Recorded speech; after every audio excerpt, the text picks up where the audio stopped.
The facility was quiet now. The emergency lights had flickered back to life, and the surviving staff were emerging from their hiding places to find their world turned upside down. The woman walked through the corridors without hurrying, and no one tried to stop her, and no one even looked at her directly. They had heard the screams, and they had seen the bodies, and they wanted nothing to do with whatever she was. She made her way to the detention level, where the cells waited in rows of cold metal doors. Most of the cells were empty now, and the prisoners had been released during the chaos, and they were scattered throughout the facility trying to understand what had happened. But the woman was not interested in the living prisoners. She stopped in a door marked with a serial number that meant nothing to anyone except her. Cell 7 to 12. This was where Yuna had spent her final days. The woman placed her hand on the door, and she stood there for a long moment in silence. There was nothing inside except an empty metal bench and gray walls and the ghost of someone who would never return. "I am sorry," she whispered. "I was too late."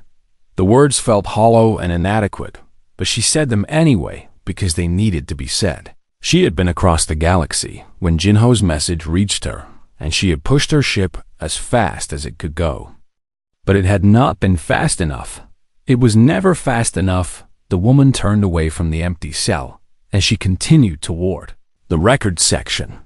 The Vrelics were meticulous about documentation, and she knew that somewhere in their files there would be a record of Yuna's final moments. She found the terminal she needed, and she accessed the database with code she had stolen during her approach. The files opened before her, and she scrolled through reports and logs and security footage until she found what she was looking for. A single image Yuna's face captured by a security camera on the day of her execution. She was looking directly at the camera with her chin raised and her eyes clear and defiant, and even facing death, she looked like she was daring the universe to break her. The woman downloaded the image to a small data chip, and she held it in her palm like it was something precious and fragile. "There you are," she said softly. She closed the database and was about to leave when another file caught her attention. It was marked classified, and it contained the data that Yuna had gathered during her survey mission. The evidence of the weapons testing, the records of the experiments on the native Kethians, everything that Yuna had died to protect. The woman opened the file and she read through it, and her jaw tightened with every page. Mass graves, failed test subjects, population reduction protocols. The Vrelics had been using Keth 7 as a testing ground for weapons, designed to target specific biological signatures, and the native Kethians had been their unwilling subjects. Thousands had died, and Yuna had found proof. The woman copied the entire file to her ship's secure database, and then she erased all evidence that she had accessed the system. The Vrelics would eventually realize what she had taken, but by then it would not matter. She left the records section and made her way back through the facility toward the exit. As she walked, she passed Keth, who was sitting on the floor of a corridor with his back against the wall. He looked up at her with exhausted eyes. "The message," he said. "I will deliver it." The woman nodded. "See that you do." She continued past him and then stopped. "One more thing," she said, without turning around. "Yes?" "The weapons testing on the native population and the experiments and all of it. And I am taking the evidence." Keth was silent for a moment. "What will you do with it?" "What Yuna would have done, and I will make sure the galaxy knows what your Dominion did on this world." Keth lowered his head. "Perhaps that is justice," he said quietly. "It is not justice," the woman replied. "Justice would require the dead to live again, and that is beyond anyone's power." She resumed walking. "This is just the truth, and sometimes that is all we have."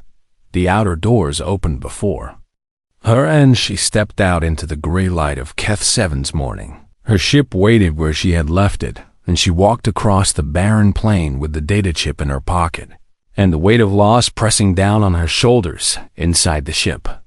She sealed the hatch and sat in the pilot's chair, and for a long moment, She did not move. The adrenaline was fading now, and the emptiness was rushing in to fill the void. Yuna was gone. No amount of vengeance or justice or truth could change that.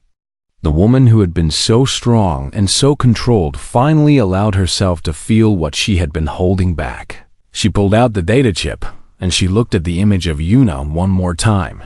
"You did good," she said to the image. "You found the truth, and you protected your people, and you were brave when it mattered." Her voice cracked slightly. "I wish I could have saved you, and I wish I had been faster, and I wish so many things." She wiped her eyes with the back of her hand.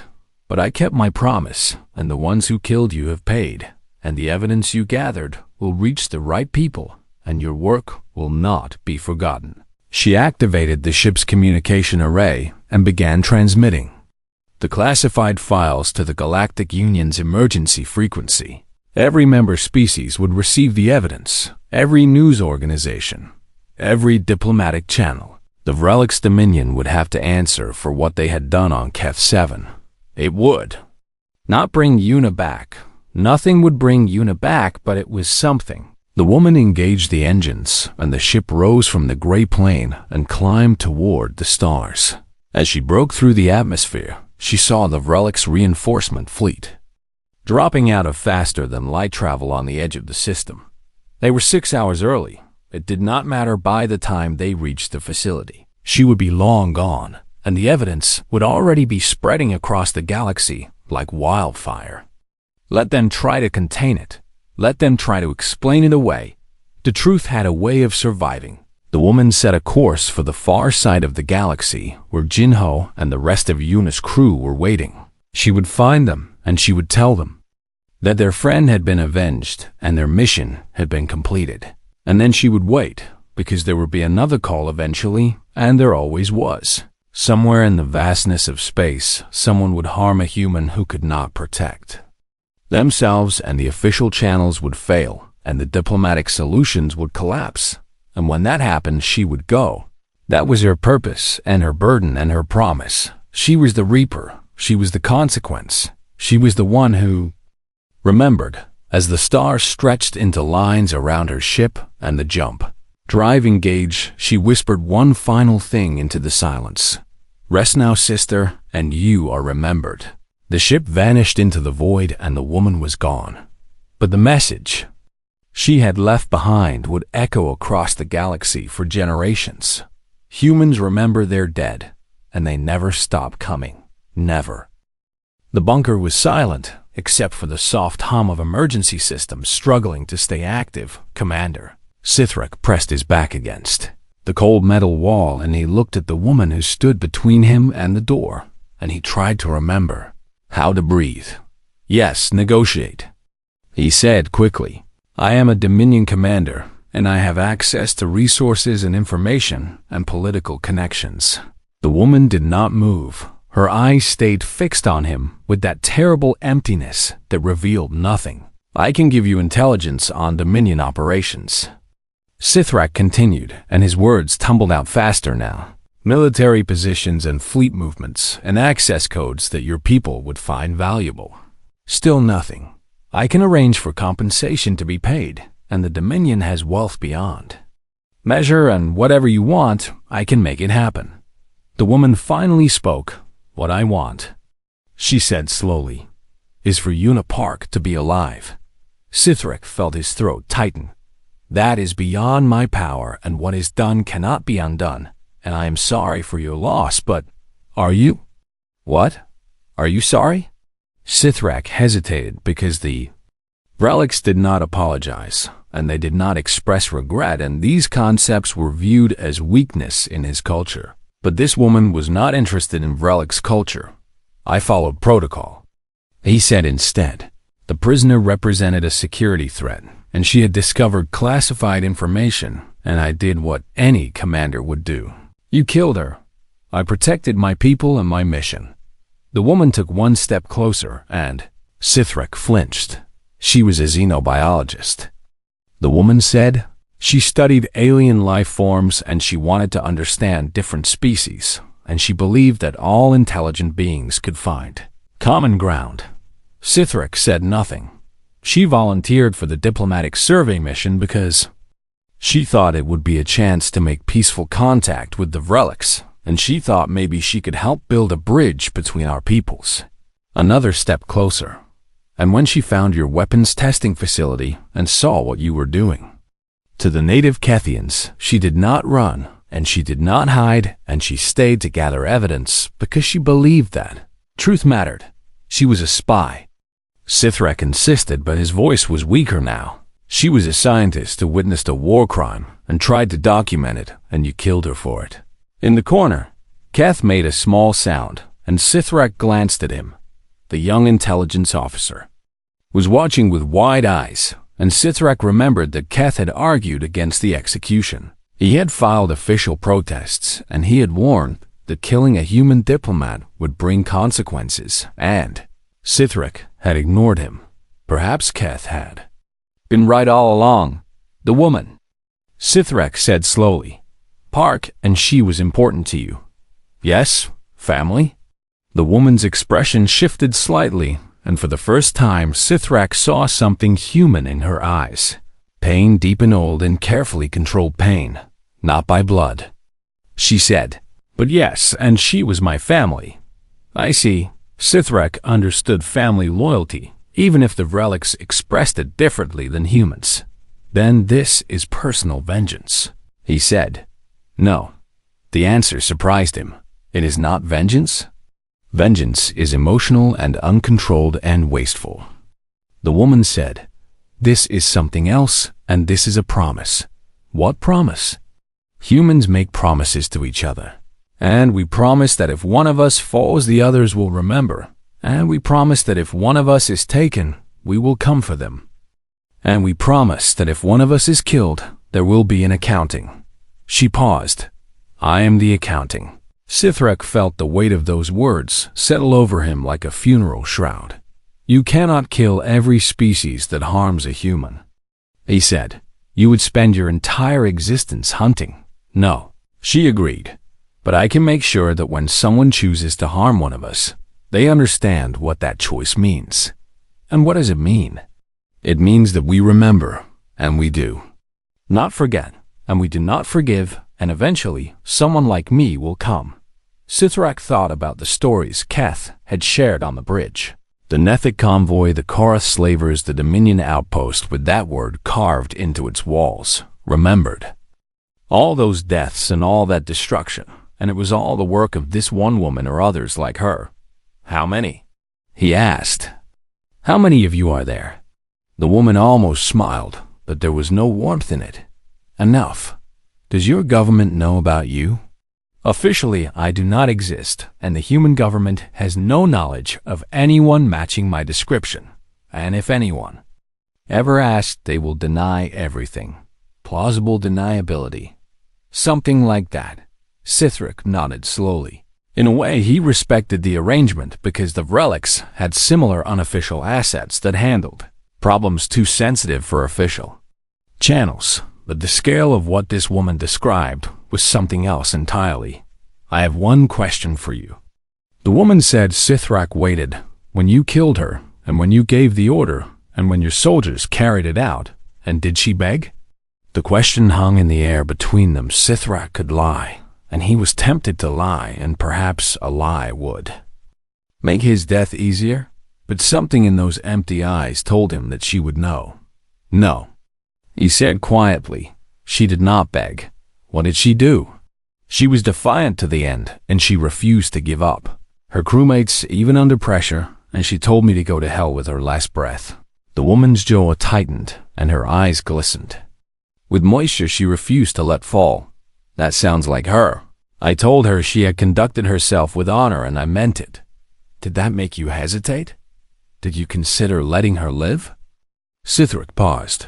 The honest answer was no. He had followed protocol, and protocol demanded execution, and he had not questioned it for even a moment. No.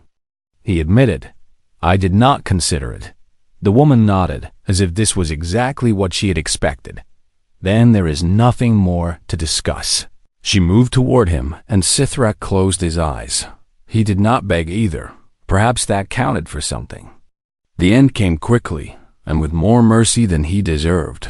When it was done, the woman stood over his body for a long moment, and she did not look triumphant, and she did not look satisfied. She just looked tired. Keth remained frozen in his corner, and he waited for death to come for him too. But the woman turned to him, and her expression changed. "You tried to stop it," she said. Keth blinked. "I read the internal communications," the woman continued. "And I saw your protests and your warnings, and I saw that you argued for her release. I was ignored. I know, and that is why you are still alive." The woman crouched down, so she was at eye level with the trembling young relics. "You are going to deliver a message for me," she said. "What message?" "Tell your people what happened here, and tell them why it happened, and tell them that when you harm humans, there are consequences." Keth nodded frantically. "And tell them one more thing." "Anything." The woman leaned closer. "Tell them that we remember, and tell them that we always remember, and tell them that if they harm one of us again, I will come back." She stood and walked toward the door. "Wait," Keth called out. "What is your name? Your real name?" The woman paused in the doorway. "My name does not matter," she said. "The only name you need to know is Reaper." And then she was gone. Keth sat alone in the bunker, surrounded by the bodies of his commander and his comrades, and he thought about the message he would have to deliver. He thought about the woman in the cell who had been brave and defiant, and who had died protecting others. And he thought about the woman who had come for her with patient, unstoppable purpose. Humans were strange creatures, but perhaps that was why they were so terrifying. The ship touched down on the barren plain, exactly 1 kilometer from the outer wall of the detention facility. It was not a tactical landing position, and any military strategist would have called it suicide because the ground offered no cover, and the facility's weapons had clear firing lines in every direction.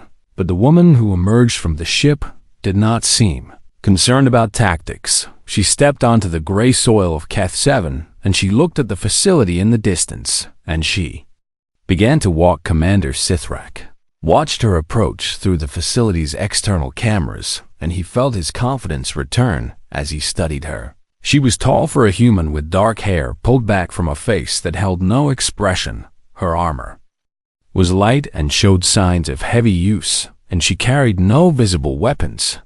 Just one woman walking across open ground toward 200 armed soldiers. "She is insane," Sithrak said to the officers gathered around him in the command center. "The humans have finally lost their minds. Should we hold fire and attempt communication?" One officer asked.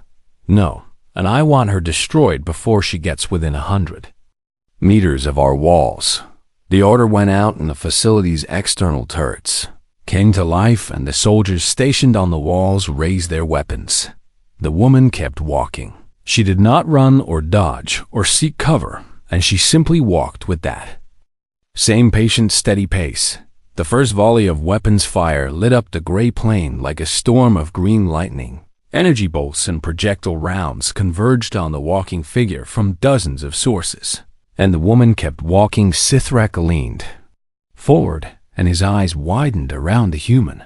A shimmer of light had appeared, and every shot that reached her simply vanished into that shimmer like stones dropping into deep water. "What is that?" he demanded. "Personal shield technology, sir," a technical officer replied with shock in his voice. "But the readings are impossible, and that level of protection should require a generator the size of a vehicle. Increase fire, and all weapons concentrate on that target." The barrage intensified until the air between the walls and the walking figure was a solid curtain of destruction.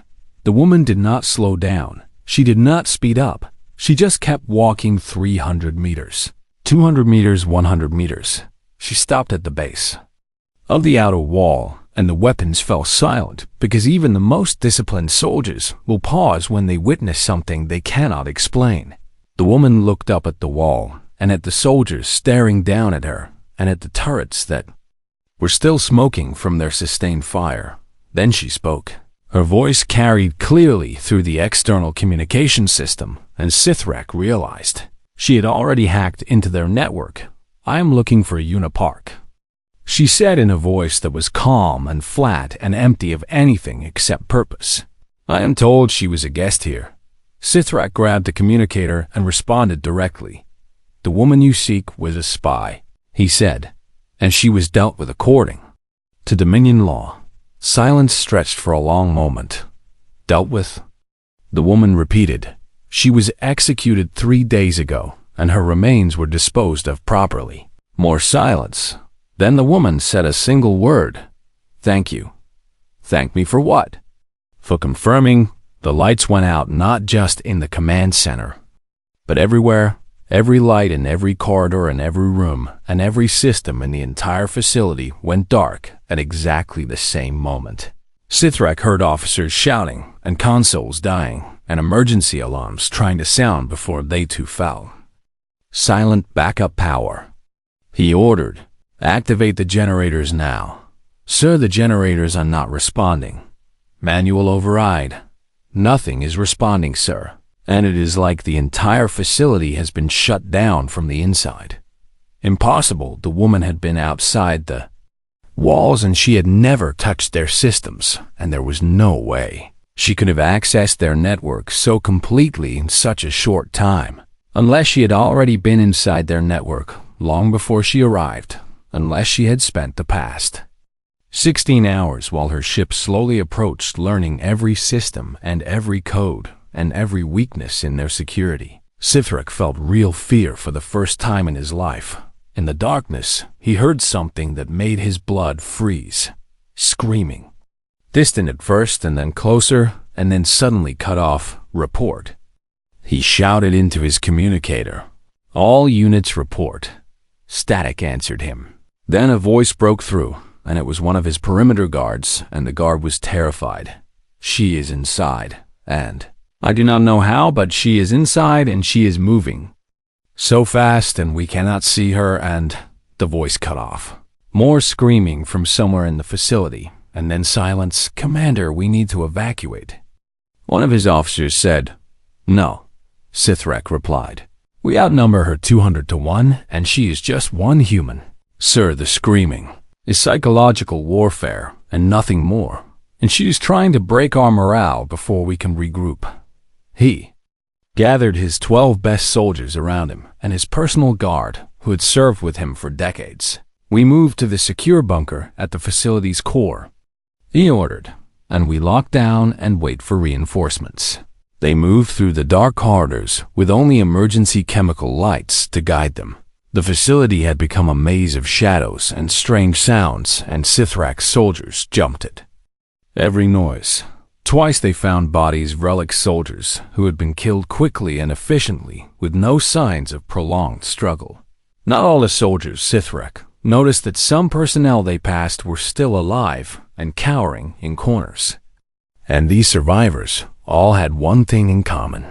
They were administrative staff and technicians who had nothing to do with prisoner detention. Only those involved with the cells and the interrogations and the executions had been targeted. The Reaper was being precise. By the time they reached the bunker, Sithrak had only 4 guards left. The others had simply vanished somewhere in the dark corridors behind them. No screams, no sounds of combat. They were there, and then they were not. Sithrak sealed the bunker door behind them, and he allowed himself a moment to breathe. The bunker was reinforced against orbital bombardment, and no single person could breach it by force. Inside, he found Keth, the young intelligence officer, huddled in a corner. The youth was shaking, and his scales had gone completely pale, but he was unharmed. "She let me go," Keth whispered. "She looked right at me, and she let me go. Why would she do that?" "I do not know, and she just looked at me and nodded and kept moving." Sithrak did not have time to consider what this meant, because the bunker door began to open. "That is impossible," he said. "I sealed it myself." But the door continued to slide apart with a soft mechanical hum, and in the doorway stood the woman. Her face was still calm, and her eyes were still empty, and there was not a drop of blood on her, despite everything she had done in the darkness. She looked at Sithrak. "You are Sithrak."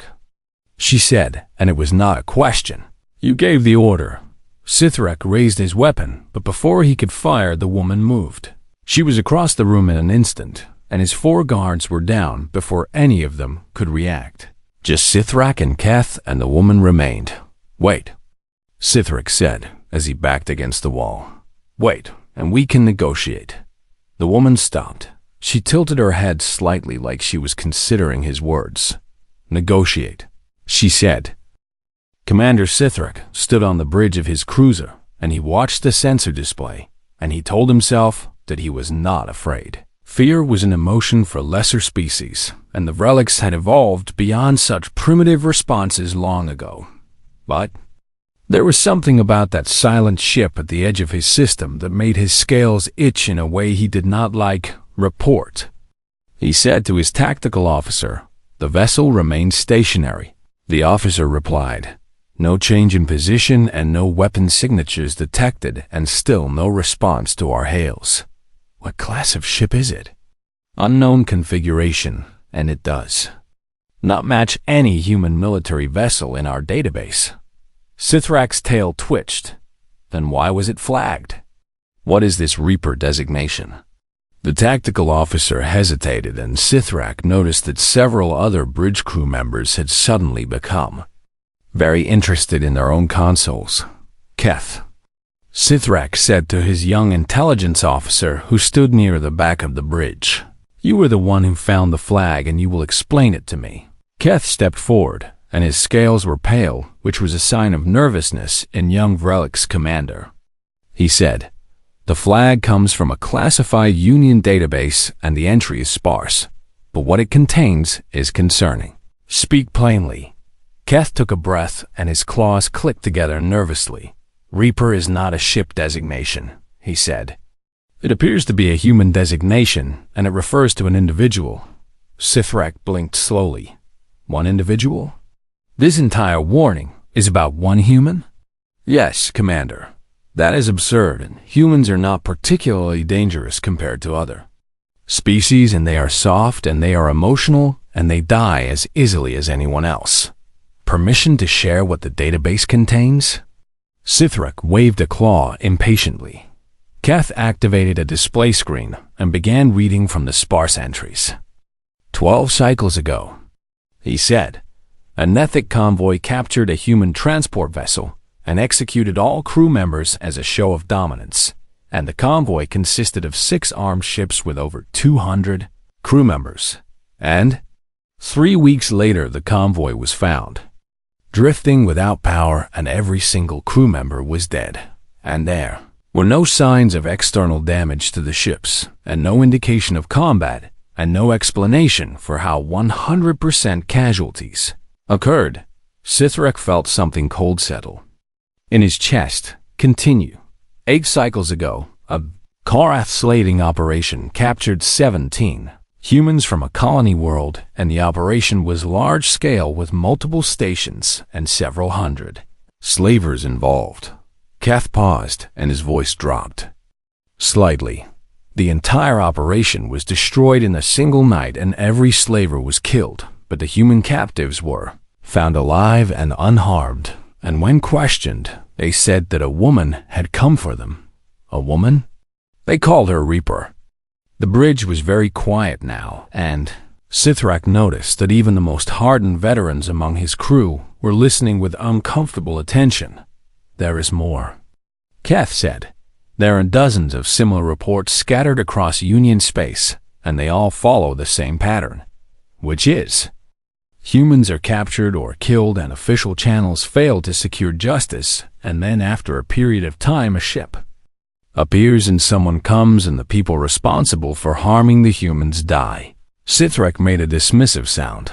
This is folklore and nothing more, and every species has stories of legendary warriors who avenge the fallen. Commander, with respect, these are not stories, and these are verified Union reports with documented evidence. Then they are exaggerations and coincidences, twisted into myth. Keth hesitated again. There is one more entry, he said quietly, and it concerns our own people. Sithrak went very still. Explain. 14 cycles ago, a Maria Dominion outpost in the Reach sector detained a human diplomat, and the diplomat died during interrogation, and the official report claimed it was an accident.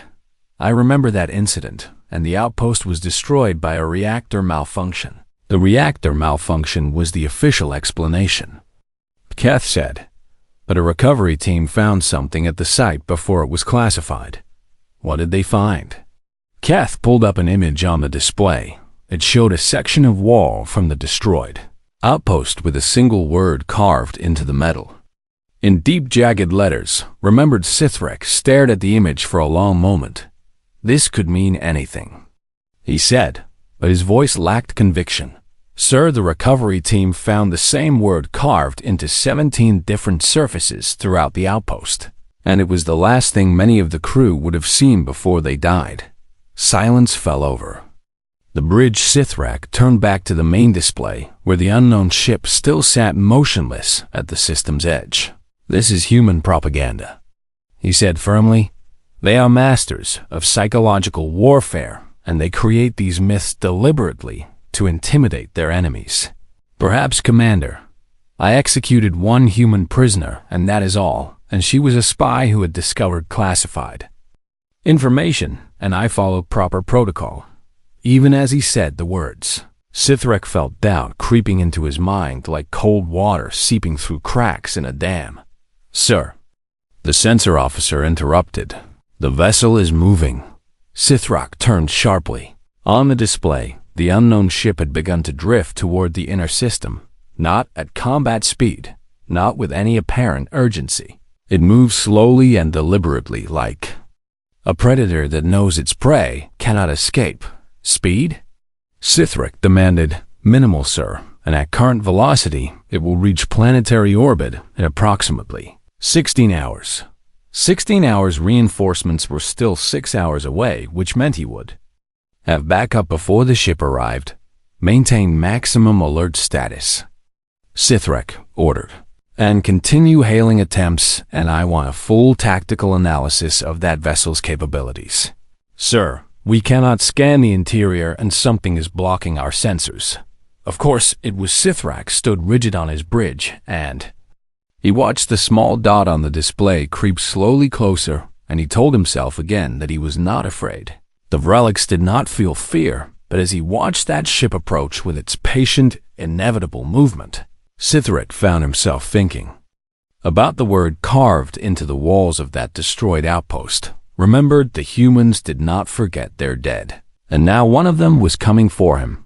He thought about the woman in the cell with her defiant eyes and her stubborn courage, and he wondered if perhaps he should have simply let her go. But it was too late for regrets. Whatever was coming would arrive in 16 hours, and Sithrak would face it as a relic's commander should, with strength and with force, and with 200 of the finest soldiers in the Dominion. One human could not possibly stand against such odds. He almost believed it. The cell was cold, and the walls were gray, and Unipark had stopped counting the days, because counting made the waiting worse. She sat on the metal bench that served as her bed, and she looked at the ceiling, and she thought about the stars she could no longer see 3 weeks ago. She had been a xenobiologist on a diplomatic survey mission, and her biggest worry had been whether she had packed enough sample containers. Now she was a prisoner of the Relic's Dominion, and she was fairly certain she would never leave this room alive. The door hissed open, and Commander Sithrak entered with his usual cold expression. He was tall for a Relics, with scales the color of dried blood and eyes like chips of yellow ice. Behind him came 2 guards, who positioned themselves on either side of the door with their weapons ready. Dr. Park, Sithrak said in that flat voice that never held any warmth. We will try this one more time. Una did not stand up, and she did not show fear, and she looked at him with the same quiet defiance she had shown since the first day. I have nothing new to tell you, she said. Sithrak moved closer, and his clawed feet clicked against the metal floor. Before we captured you, did you transmit the data you collected? Did you send the evidence of what you claimed to have seen? What she claimed to have seen as If she had imagined the weapons testing facility hidden in the mountains of this world, as if she had dreamed up the rows of native Kethian bodies lined up for disposal after the experiments had killed them, as if the horror she had witnessed was just some fantasy. I saw what I saw, Una said, and I know what you are doing here. Sithrak's tail twitched once, which was the only sign of irritation he ever showed. Your crewmates escaped when we took you, he said, and we have been unable to locate their ship, and this concerns me greatly.